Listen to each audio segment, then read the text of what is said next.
പ്രിയ കുട്ടികളെ, ഒക്ടോബർ 5-ാം തീയതി 11ാം ക്ലാസ്സുകാർക്ക് പരീക്ഷയാണ്. എല്ലാവരും നമ്മുടെ ക്ലാസ് ശ്രദ്ധിച്ച് കേട്ട് മനസ്സിലാക്കി പഠിച്ചു വരാനായിട്ട് പ്രത്യേകമായിട്ട് പരിശ്രമിക്കുക.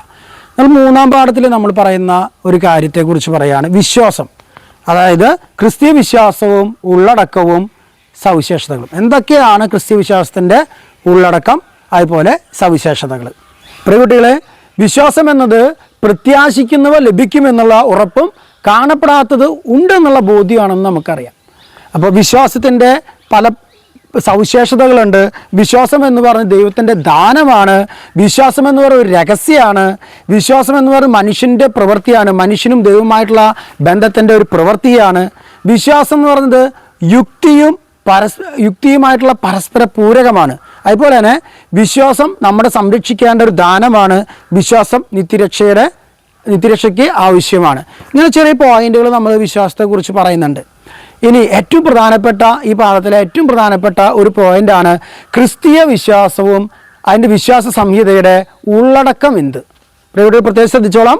ക്രിസ്തീയ വിശ്വാസ സംഹിതയുടെ ഉള്ളടക്കം 4 പ്രധാനപ്പെട്ട മേഖലയാണുള്ളത്.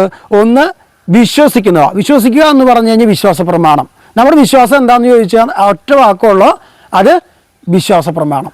രണ്ടാമതാണ് ആഘോഷിക്കുന്നത്.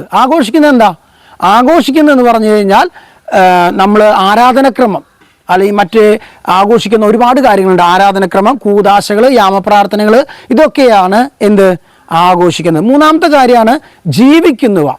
നമ്മൾ ഒരു വിശ്വാസത്തിൽ ജീവിക്കണ്ടേ, ആ ജീവിക്കുന്നതിനെ പറയുന്നതാണ്. അതിൻ്റെ ബേസിക് ആയിട്ടുള്ള കാര്യങ്ങളാണ്. ഒന്ന്, ദൈവകൽപ്പനകൾ, തിരുസഭയുടെ കൽപ്പനകൾ, അതുപോലെ തന്നെ മറ്റ് സഭാ പ്രബോധനങ്ങൾ. ഇതൊക്കെയാണ് നമ്മൾ എങ്ങനെ ജീവിക്കണം എന്ന് സഭ ക്രിസ്തീയ വിശ്വാസത്തിൽ പഠിപ്പിക്കുന്നുണ്ട്.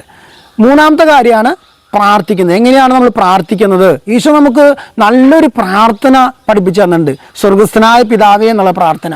അതനുസരിച്ച് ആ രീതിയിൽ വേണം പ്രാർത്ഥിക്കുന്ന കാര്യങ്ങൾ നമുക്ക് ചെയ്യാനായിട്ട്. ഒരു കത്തോലിക്ക വിശ്വാസി, അത് നമ്മൾ ഓരോരുത്തരും, മാമോദിസ സ്വീകരിച്ച ഓരോരുത്തരും എന്താണ് വിശ്വസിക്കുന്നത്, നീ എന്താണ് വിശ്വസിക്കുന്നത് പറഞ്ഞു കഴിഞ്ഞാൽ ഒരൊറ്റ ഉത്തരവുള്ളൂ, വിശ്വാസ പ്രമാണം. അപ്പോൾ നമ്മൾ പറയും വിശ്വാസ പ്രമാണം എന്ത്? വിശ്വാസ പ്രമാണം എന്ന് പറഞ്ഞ് 2 തരത്തിലുള്ള വിശ്വാസ പ്രമാണമുണ്ട്. ഒന്ന് നിക്യാസ് വിശ്വാസ പ്രമാണവും, 2 സ്ലീഹന്മാരുടെ വിശ്വാസ പ്രമാണവും. അപ്പോൾ നിക്യ വിശ്വാസ പ്രമാണത്തിൽ പറയുന്നതാണ് നമ്മൾ കുർബാനയിലൊക്കെ ചെല്ലുന്നത്. കുർബാനയിൽ എന്താ ചെല്ലുന്നത്?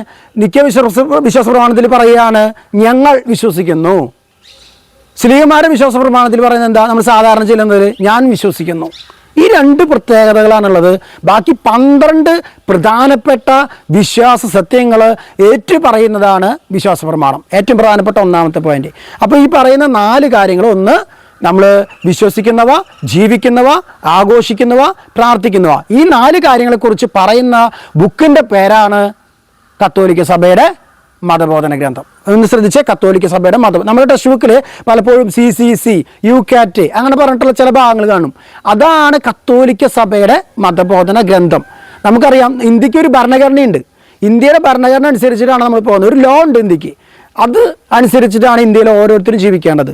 അതുപോലെ തന്നെ ഒരു ക്രിസ്ത്യാനി ജീവിക്കേണ്ടത് ഈ CCCയിലെ നിയമം അനുസരിച്ചാണ്. അതിൻ്റെ ഭരണഘടനയാണ് എന്ത്? ഒരു കത്തോലിക്ക വിശ്വാസിയായ എൻ്റെയും നിങ്ങളുടെയും ഒക്കെ ഭരണഘടനയാണ് ഇത് CCC അഥവാ കത്തോലിക്ക സഭയുടെ മതബോധന ഗ്രന്ഥം. പ്രിയമക്കളെ, നമ്മൾ എന്താണ് വിശ്വാസ പ്രമാണത്തിൽ പറയണേ? ഒന്നാമത്തെ കാര്യമാണ് പരിശുദ്ധ ത്രിത്വത്തിലുള്ള വിശ്വാസം. ഒന്ന്, പരിശുദ്ധ ത്രിത്വത്തിലുള്ള വിശ്വാസം. 2, സഭയിൽ നമ്മൾ വിശ്വസിക്കുന്നു. മൂന്നാമത്തെ കാര്യമാണ് നിത്യജീവനിൽ നമ്മൾ വിശ്വസിക്കുന്നു. ഈ 3 കാര്യമാണ് നമ്മൾ വിശ്വാസ പ്രമാണത്തിൽ പ്രധാനമായിട്ടും പറയുന്നത്. ഓക്കെ, പ്രത്യേകമായിട്ട് നിങ്ങളതൊന്ന് ശ്രദ്ധിച്ച് മനസ്സിലാക്കണം. 12 വിശ്വാസ പ്രമാണ സത്യങ്ങൾ 3 പ്രധാനമായിട്ട് തരംതിരിച്ചിരിക്കുന്നു. അപ്പോൾ നമ്മുടെ ഈ പാഠം കഴിഞ്ഞിരിക്കുകയാണ്. 3-ാം പാഠം കഴിഞ്ഞു. പ്രത്യേകമായിട്ട് ഇത് മനസ്സിലാക്കിക്കൊണ്ട് വിശ്വാസ പ്രമാണത്തെക്കുറിച്ചിട്ടാണ് 3-ാം പാഠത്തിൽ പ്രത്യേകമായിട്ട് പറയുന്നത്. അത് മനസ്സിലാക്കിയിട്ട് 3-ാമത്തെ പാഠം നമ്മൾ ശ്രദ്ധിച്ച് വായിച്ച് പരീക്ഷയ്ക്ക് ഒരുങ്ങണം. ഓക്കെ.